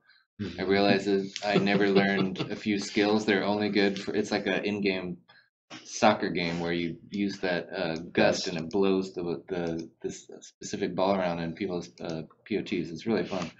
But there's all kinds of functionality built in that where if you combo Gust with Juxtapose, it'll actually kind of do like a roll back, which is kind of fun to use. But yeah, speaking of combos, I just want to point out that there's a lot of combos with summons. So, for example, Enlightenment plus Summon Skeleton will summon a Skeletal Mage or Skeleton Mage. So a lot of people actually don't know about these. I rarely see anyone use a Skeleton Mage, but you can also use Juxtapose plus Earth Elemental to get an Air Elemental. So, maybe you want to play around with, or you're a pure fire mage, or you get the fire elemental first, and you want to instead of going all the way down the water tree, you just use that skill. And there's a lot more combos that appear in that list. Yeah, and that's also, we talked about the magic tree, and that's one of those things I think we forgot to mention was, if you look at the tree, it's like life opposes death, fire opposes water, earth opposes air, sun opposes moon, and then in the middle you have chaos. So those are all designed to be diametric except chaos, and then chaos is kind of like crazy as much as possible, and continues. This release will bring a new combo to the chaos tree. We'll see how much use it gets, but it's a combo called Chaos Bomb that is really, it's one of those things we talk to players a ton. That's one of those things I've been watching in a map called Blood Bay that's a very heavy PvP map. And that's one of the complaints that I kept seeing over and over again, trying to come up with solutions for, which is the usual, I was running along the beach and 3 guys jumped me and ganked me, and I had no chance. So Chaos Bomb is a little bit of an answer to that, to give you a chance if you want to stop and actually try and take them, or if you just want to escape. And Chaos Bomb is a combo that when you cast it, it teleports everybody within about a 6 or 8 meter radius around you, and teleports them up to 20 meters away, and also applies a confusion effect to them, so their controls on the keyboard will be screwed up. So this is basically I'm getting jumped by a bunch of guys, I need to scatter them and try and run, or scatter them and try and pick one off when you see which way they go. Or if you see a group of 4 people run across a bridge and your PvP flag. Exactly. You could initiate with Or it too. if you're in a party with a bunch of other PvP flag people and you just really want to confuse them, is it still work on party members? Yes, then that's how it's going to stay. That's another thing that's important to note about it is it the spell only affects PvP flagged people, well, or if you're in a PvP zone, which PvP zones, we haven't even talked about that, but you can flag PvP, which means you'll be PvP all the time. But there's also a lot of PvP zones where if you go into it, it'll warn you if you're not PvP. I don't think you can in offline. I mean, I can still go there. You can go there, just obviously it's not going to have anyone to fight. But yeah, so the Chaos Bomb spell will only affect PvP people, but it's also the only spell in the game right now that will affect your own party members in a negative way. So that'll be...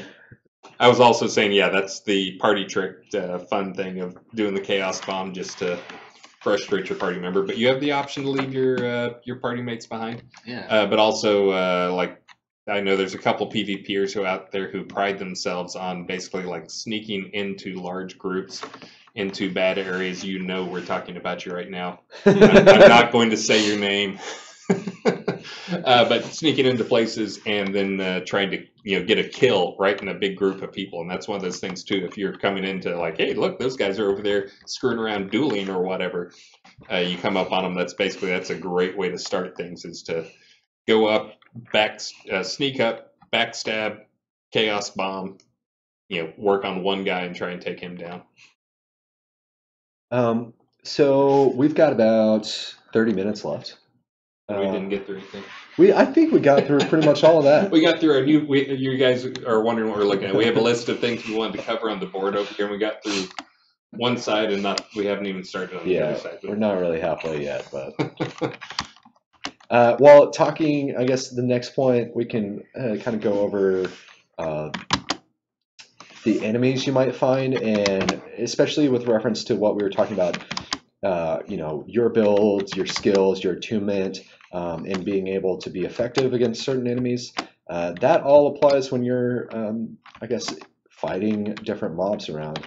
And there's all sorts of, New Britannia is full of baddies. The Obsidian Empire left a lot for us. So they all have their own strengths and weaknesses. I'm going to actually turn on God mode again so I don't die. But here's a perfect example of a ghost. So a ghost here, I can do physical damage to it, I believe. It's not that much. No, I can. Yeah, I can do some magic to it. Death magic is not going to work at all because, guys, ghosts are dead. So really, if I wanted to be effective against a ghost specifically, I might want to check out my life tree and go for a skill like Banish Undead, which is actually the only skill in the life tree that does damage to people. Stun is also really good. Yeah, good point. I'll add a Searing Ray. So yeah, if I were a death mage right now, I would probably want to switch my deck into something that is a little bit more appropriate for fighting ghosts. Wait for my actual bar. The other bad thing about ghosts is that they steal life from you. And so none of my skills are very high, and so they're just constantly stealing life from me. So, don't fight against red ghosts. Oh, there's the other, the color of the mob is pretty important. So I shouldn't expect to be very effective against these red ghosts because, they're red to me. And what that means is that they're significantly higher adventurer level. And we have skill levels in game, and we also have this thing called adventurer level, which you can see by hovering over your name. I'm adventurer level 5. That's very, very, very low. And basically, it doesn't really mean anything except for it's how much XP you've gained. You could have 0 skills or just the starter skills and be adventurer level 100. I wouldn't expect anyone to do that, and you would have, millions and millions of XP in your pooled experience, and you would still be adventure level 100. So the only thing it's actually used for is your adventure level is used in hit point and focus pool calculations. It's a pretty small factor though compared to the other things, the actual skills. And it's important to probably also mention that never goes down. Well, you can Yeah. lose skills from dying with decay at a very high level. Your adventure level will never go down. Yeah, and also it's what dictates the color of these mobs. So as I go up higher in adventure level, maybe these guys will turn from red to orange, and then orange to yellow, then yellow to green. So it's kind of a way to match your power against their power. But then again, I could be level at 100 adventure level and spend all my XP on the light skill. So it doesn't necessarily mean I'm inherently powerful, but that I have the ability to be. Yeah. Since you just pulled up two things, I was going to point out as we're kind of moving into the more advanced stuff, and there may be some of this stuff that people don't know. I mentioned earlier that most every tree has some element, some cool thing to it. Mm-hmm. For sun, it's important to know that sun is more powerful when the sun is out. Right. Lunar moon is more powerful when the moon is out, and that could just be more duration. It could be more damage in the searing ray. That actually does a certain amount of damage, and then if you use it against undead, it's half again that much, and if you use it for undead during the daylight, it's 2x damage compared to what it would be base. For the life side of things, the special thing on it that's kind of the key way to play is the longer you have gone without causing harm to somebody else, the better your effect on your spells is going to be. And that's not for all of them, but it's definitely for all the heals. And it can make I forget what the actual boost is, but it's pretty significant, like 25 or 50%. And using death magic, actually, that has a penalty to healing yourself, being healed, healing others. Yep. And so there's kind of, if you want to do both, it's worth it to kind of juggle them. If you heal yourself first and then do a death ray, you might get more from the heal, but then your death ray might do less damage because it's actually more powerful the closer you are to death. So there's choices to be made there. And that's for death mages. There's a very specific playstyle. One of the special things on the death magic is the lower your health is, the more damage your death magic's going to do. So you'll see a lot of death mages who start off combat low health because they want to be able to do life drains, and they know they're going to be getting bigger hits starting off. Their DPS is going to be maximized by keeping their health lower. That is something to mention. If you want to go into the death tree, there's a skill called Tap Soul that will take your hit points away and give you back focus for using it. Mm-hmm. So if you're sitting at 100% health trying to use these death skills and they're just not doing much damage, you don't have to let yourself be hit a lot. You can keep casting and keep using that Tap Soul to get your own health low on purpose. Watch it because you can kill yourself with it. And Similarly, it's popular to use chaotic feedback, which provides damage for every focus spent. So let's say you cast a skill that's 30 focus, you'll actually by default or at the base level take 60 damage from that. And so that will get your health down really low, but then you can shoot back up after you cast a bunch of death rays. So generally speaking, we've got a few types of mobs here, and I'm trying to go around Blood Bay showing some of them. Humanoids are a general class. They include kobolds, elves, undead, and humans. I don't think I'm forgetting any. Maybe pirates. Pirates. Yeah, pirates. That's right. Yeah. And the clans, Satyrs. the clansmen, Satyrs and Khans. the Dragon Clan and the Bear and all those stuff that wears clothes. Yeah. Yes, and they walk on 2 feet. Yeah. And pro tip I would give on if you're fighting humanoid stuff, generally you'll get the most money. If you're just looking to make money, you'll get the most out of those guys. Because you can kill them and they'll drop a weapon or they'll drop armor. They'll drop stuff that actually can take to a merchant. And you could sell that. Yeah, you could take those all back to town and sell just the weapon to a merchant. You could sell it to a player who wants to scrap it and use kind of the components. You find a vendor that's buying them. Or you can just do it. I know the least in the Rise, and I'm sure there's a few others as well that have this, that there's crafting tables in them. So I know there's a lot of players who basically go around and farm and collect this stuff, and then rather than go back to town, they just go to whatever room has the crafting. Yeah, and they'll salvage everything, see if they get anything cool out of them. It only has a blacksmithing table though, so you can't do bows. Yeah, but yeah, I do that too. And each class of human has their own sort of unique drops, but also which corresponds with what they wear, and also abilities and defense. Like kobolds, these melee kobolds use little hammers, and they have knockdowns.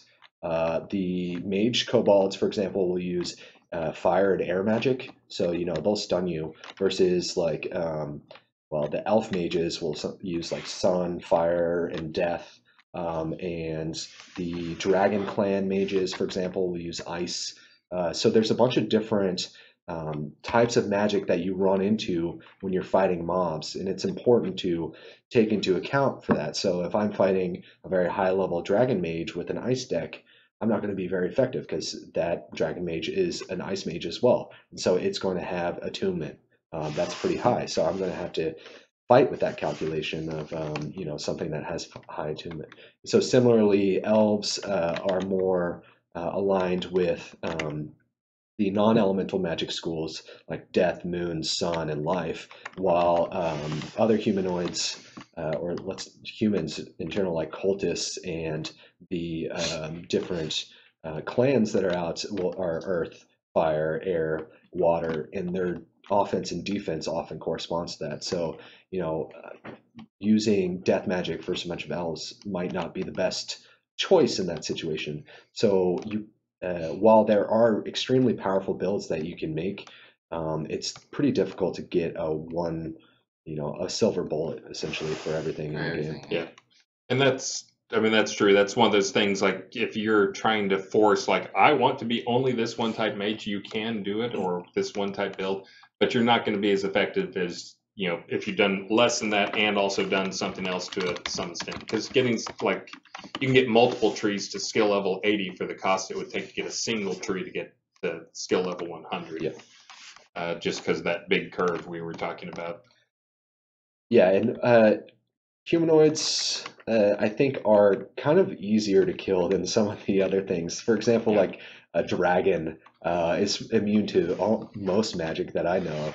And like Daenerys Targaryen says, fire cannot kill a dragon. I've tried. Even if you debuff it as much as you can, you can't really get that much fire damage on it. It's so ultimately, if you want to be a pure fire mage, maybe just stay away from dragons. They'll still be pretty powerful. Or make some friends. Yeah, there you go. What are some of the other big? Well, golems in general are just super resistant to magic. Yeah. The most resistant are obsidian golems. I forget what they have, but they're like in the 200 resistance range. I think like the high ones maybe 300 resistance. Demons pretty high. Yeah, demons, I believe they have a skill where they cycle. It's like a chaos magic skill where they cycle attunement. And so maybe for like 20 seconds they'll have incredible fire attunement, but they'll have really weak water attunement. And so you can actually kind of predict when that's happening, or tell and switch schools to really hit them with the opposite magic that they're defensive against. And here's some more kobolds. And kobolds are a really interesting race. They've developed a lot of technology here, probably from hacking the Oracle's database. But there's all sorts of clockwork beasts that if I had God mode off, I would die so quickly. I pronounce this location not Kroll, but Cruel, because of all the stuns that all the mobs have. Pretty much every mob has 2 stuns. And so a lot of these guys are using lightning against me, and clockwork as well is resistant against death and fire, I believe. Or is it lightning? I forget. Yeah, death and fire. I'm trying to remember. That's the lightning is one that I keep going back and forth on. Like if you shoot the mechanical thing with lightning, does it, does it do more, or does it? Yeah, does it actually heal it? That's one of the things I forget what the current state is. I think they're fairly resistant to all magic, but very resistant to death magic and to fire. And there are things that are very resistant to physical as well. Ghosts, like you mentioned earlier. There's some nastier ghosts. Like slimes, I believe. Slimes aren't too bad. Slimes will probably get a work overhaul here soon. And, well, really, bosses just have a ton of defense in general. But I like to go, when fighting humanoids, I usually use my Fire Mage deck. And then when I'm fighting like big bad guys, I'll try to use a sword and shield to be a little bit more defensive and get some of those damage over time off. But the good thing about having this huge diversity of monsters and bosses, as I'm running around doing a little tour, here's a giant robotic monkey boss right here. Turn your highlight off for a bit, or turn it down. So. Yeah, I'm so used to it, really. I kind of like it, man. There you go. But all these guys can, well, they all have their own loot tables. They all have unique, well, some have unique drops, but a lot of these guys have a higher chance of dropping rare stuff. A lot of our rare items are what we call artifacts. Let's see if this dragon shows up. Here's a clockwork dragon. Much, much, much more difficult than a regular dragon. I had to say it for myself because once he gets enraged, he starts doing an area of effect stun. That's really not fun. But I have actually gotten one of the best artifacts in the game off of a clockwork dragon, the Ring of the Lich Kind, which artifacts just are really awesome, powerful items. Yeah, and that's, I mean, one of the big design, going back to a big design principle, which is something Richard really pushes for, but everybody on the team pushes for it, is we never want to have these like apples to apples comparison, and that's true across the board. That's true for creatures. We don't want any creature, this is the same as that guy, except it's got a different model, and now turn up the health to make it tougher, or turn up the damage. We try to make sure that they're different, as we were just talking about, like the resistances, how to fight them. Try and give you interesting situations, but that's also true for gear and for items. And for instance, like you mentioned, that ring that's super rare, but it also comes with a lot of downsides. We never want to just be like, this ring is plus 10 int, so I can immediately compare it to this ring, which is also plus 10 int. We want to make sure there's never a direct comparison, because as soon as you get to that point where you can say, this is absolutely better in all situations than this one, because it's just one number, one thing changing, then again you get into that point where there's not a choice. You may think there's a choice, but really there's not a choice. If you're going to be competitive, you're going to have that one exact item. So we try to make sure, as wherever we can, have the apples to oranges type comparisons. Make it so you can't just say this is absolutely better than that. This is absolutely better than that. And we do that in gear. We do it for creatures. We also do it for spells. There's really no skills in the game where you can just say this skill to this skill, this one's better. There's always something extra about it. For instance, like fire, like, okay, yeah, there's a lot of bolt spells out there, or raise spells out there, but like, okay, well, death magic does, drain life. You also get life back from it. It doesn't do quite as much. What was that? Oh, I was seeing what. Oh, okay, you got shadows. Okay. Fantastic. Yeah. Sorry, you can tell which side of the team I'm on when the only thing I'm looking at is like shadows on the pipes or not. Yeah, but comparing like Death Ray, okay, it does damage, but it also drains life. Then there's also like, okay, well, Firebolt, it does some damage up front, and then it does a lot of damage over time.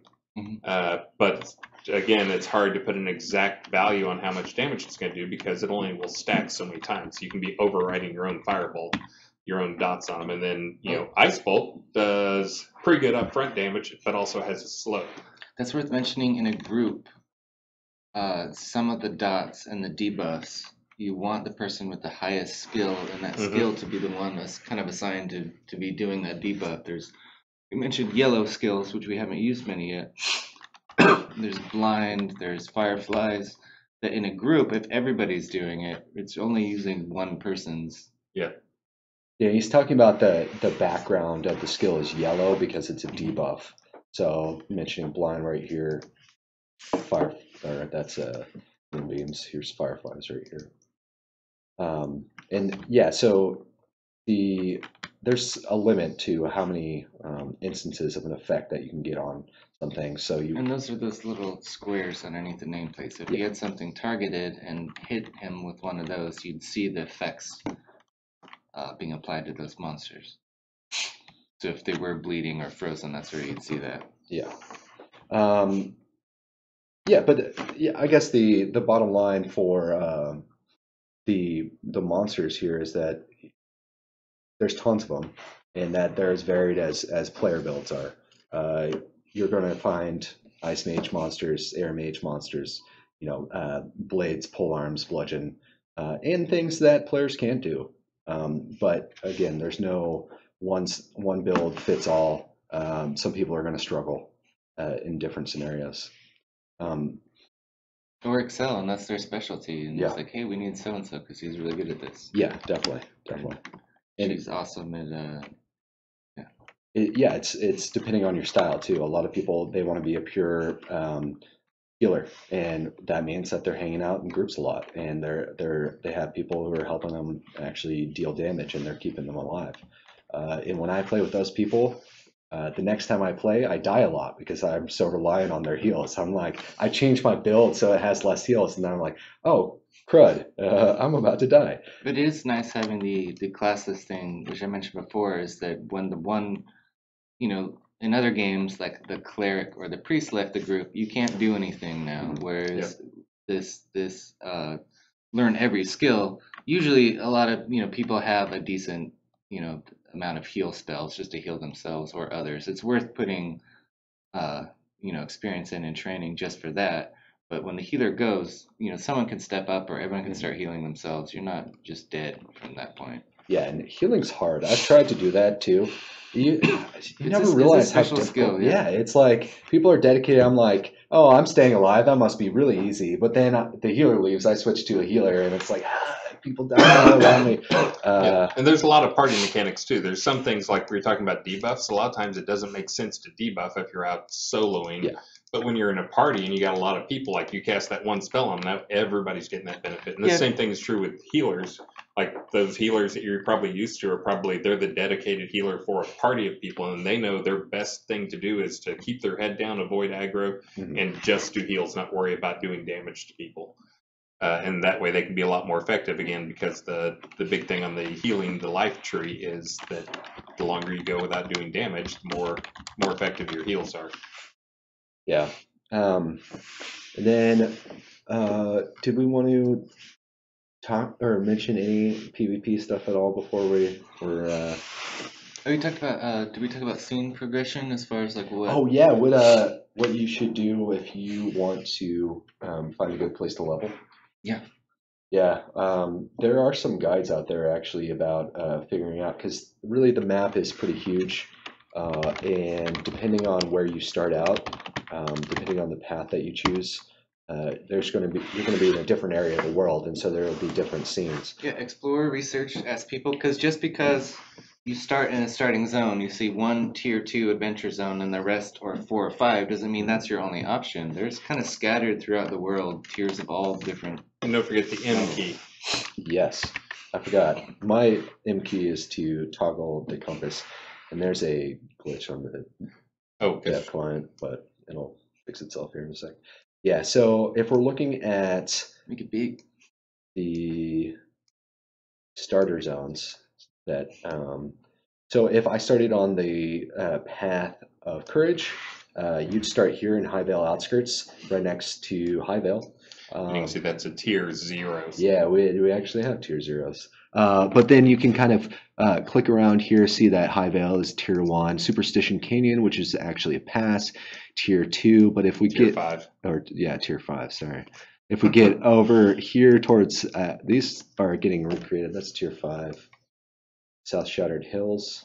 But now the important thing to know is that tier 1, tier 2, tier 3, tier 4, tier 5, when you feel like you can move up to the next level, it's kind of going to be a judgment call on your own, because different play style and different builds and different ways. And like, for instance, if you did what we just suggested of, you got 5 crowns with your starting thing, you immediately went to a big city and sold them after you got through the first zone and bought decent gear. Yeah, then go look for some yellow, some orange. So got some buffs. Like, you probably right then can like move up to tier 2 or tier 3. It depends what kind of mood you're in. If you want to stay in one spot and kill green stuff for hours just because you're kind of taking it easy that night, then there's nothing wrong with that. But if you want a challenge, kind of poke around and then try something. And if you die really fast, go remember that spot and check it out a little later.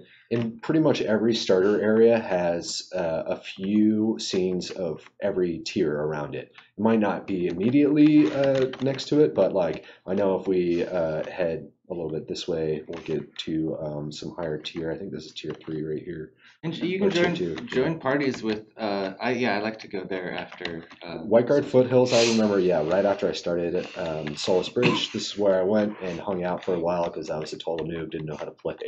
But then I got in a guild and started playing with people. Yeah, if you're in a guild or you just find people in the town, or this is an online mode, multiplayer mode. You can accompany a group of much higher level people or middling level people, and you can still contribute a little bit. You might not be doing near as much damage, but it's not that big a drain on them to have you in the group, and you can gain a lot of experience really fast just palling around with people at higher levels than you. Yeah. Again, we occasionally have people who come from other games, like, again, I'll mention WoW and like Guild Wars or whatever, but they'll come from those where you're really not used to being able to group with higher level people. That's the big thing. We didn't want to put this fake barrier where, well, you're 5 levels higher than me and no way I can group with you. Well, Guild Wars will actually change your level. Yeah, it'll drop the level. We don't do that. Thing. But we wanted low levels to be able to group with high levels, and then people were like, well, that doesn't seem fair. They're going to get tons of experience. And it's like, that's fine. We don't care about trying to force people to grind and get through all that stuff. We want them to get to a level where they're competent and can contribute really fast. Yeah, we want to reward the people who put the time into, and if they want to turn around and help their friends, then that's great. Yeah. If they want to help strangers, that's great. And that's another thing, is that's part of the reason why we are a shardless system, is we want everybody to be able to play with their friends. That's the shards. If you have a game that's broken up into multiple servers where there's lots of shards, that's one thing that separates them. But the other one is, I can't join you. You're level 50, 60 or whatever, and I'm level 1. It'll take me forever to get caught up. And you can teleport to your friends. This is one game that I think, we had our gaming guild that played many MMOs, probably stopped, 15 years ago, because they kept separating us to time zones and then further separating us to who started a month ago, so we're never going to see each other. So I think they're starting to trickle back in, and it's a game like that again, where like everybody, you can get a group of 20, 30 people and everybody can kind of see each other, and they're not totally separated into some weird, corner of the world. And as you saw through all the combat talk we did and all the different strategies, there's a lot of actual skill elements in the game. That's one of the big things, is we try to push, like, we want this to be a game about skill. And if that guy's played 200 hours, he'll be a little better because he's played 200 hours and you've only played 100. But the bigger difference will be like his skill level, and did he like try to actually work on being better at combat? Did he try to actually go and get, do crafting himself, or buy a good crafting gear and get an actual build set up? So there's a lot of actual player skill, not just who's grinded the most. Definitely a lot of player skill, and it's skill that's reused from other games. I mean, you'll find similar, like, people who are good at PvPing in other MMOs. They have the attention to detail, they have the theory crafting that goes really well in this game, and because there's so many options available, there is a limitless, capless system. You can really be truly unique in the choices you make with your character, and those unique choices can make you awesome as well. Yeah, thinking of the top PvPers, I'm trying to go through the list, and like there's a couple overlaps, and most of them kind of found their own little style. Like, you got yours. I'm not very good, but I got mine. And again, the swords only guys. There's air only guys. Yeah. Besides the apples to oranges comparison design thing, another big design thing we always try to make sure is doing the rock, paper, scissors thing, which is big in PvP, as I know I've seen a lot of players and talked to a lot of players that their thing is like they know if they see somebody and they see that they're using one style of deck, they know what that style of deck is, and they may immediately change to another style to combat that. And there's a lot of that style where there's no one, here's the absolute best deck. There's always some good thing that'll counter that, and then, well, okay, now there's something that'll counter that. So it's always the rock, paper, scissors. And we continue to polish and improve things every release to try to keep that balance there. And Matthew's been sitting behind us, and I think we're already done with our 2 hours. No, you can go on for a whole night if you want. I just have prizes to give away. Okay. Well, we'll turn it over. We did not get through all of our lists once again. I think we got more than we normally do done. We got through a good chunk of it. Yeah. We didn't talk about PvP, but that's okay. Yeah, well, we can do another 2-hour session tomorrow, Saturday. Ooh, maybe. Well, you guys can shut it down here. I'll just, before we do that, congrats to Borz, B-O-R-Z, and Chris Bicar, no relation to Chris here, I think, for winning your choice of a wall or grandfather clock. Your choice of wall or a grandfather clock. Message me, Barrick, on Discord, in the forums, or Shroud the Avatar on Twitch. We'll be giving away that Twitter prize shortly as soon as I get back to my desk. Thank you, everybody, for joining us on this live stream. And oh, by the way, small note here, you achieved a new record on viewership here. Yeah, I noticed for that. community live streams. Yeah. You know? We got over 200, which is pretty So we sweet. definitely have to do another one of these. Yeah, it's nice to be able to just sit down and kind of be able to go over the list with having a little bit more time. Yeah. And I mean, the other thing that I think we would be up for doing another one. Maybe not tomorrow, but sometime fairly soon. I think the other thing we can do is we can probably get through what content we have and try not to do too much rehashing of the old stuff and point people back to this one. But then also take questions, because we took exactly 0 questions, and I've been seeing chat questions fly by, and I'm sure they quit asking because they saw we weren't answering them. We could probably do a 2-hour session of nothing but ask us questions, and we'll give you answers. Or I'll say I don't know, but I'll ask somebody who does. Yeah. Luckily, we have a lot of good community members in chat who are filling in questions that they can answer for us, so that's much appreciated. But yeah, it's nice to be able to just sit down and kind of chat about all this stuff, and we go on lots of tangents, obviously. But yeah. Did you guys mention the Hospitallers and all the no? The sales. There's sales going on. Go to the sales. sales. For 5 seconds here until the end of this live stream. We've got pod upgrade sales. We've got the weekend flash sales, and another mystery selection of sales. All right now in the store for just a few seconds, I think. Are you serious? Or we're shutting some off at some point here right after the live stream. Well, I guess we better keep talking then. But yeah, so I think next time we can cover some of the stuff we missed this time. Try not to rehash too much of the beginner stuff, because we can point people back to this, and then just take lots and lots and lots of questions. Because the other thing is we're very much, we talk about it all the time, but we actually listen to player feedback, and that helps guide our decision. That doesn't help direct it, because far too often it'll be somebody complaining about something, screaming, "Don't nerf whatever, I love it," and it's like, okay, well, that's more proof the players are not unanimous either, too. Yeah, I hear all the time about how one build sucks, and then from other people it'll be, this build's great. Except I feel like a consensus is that ranged is bad, Chris. I'm sorry.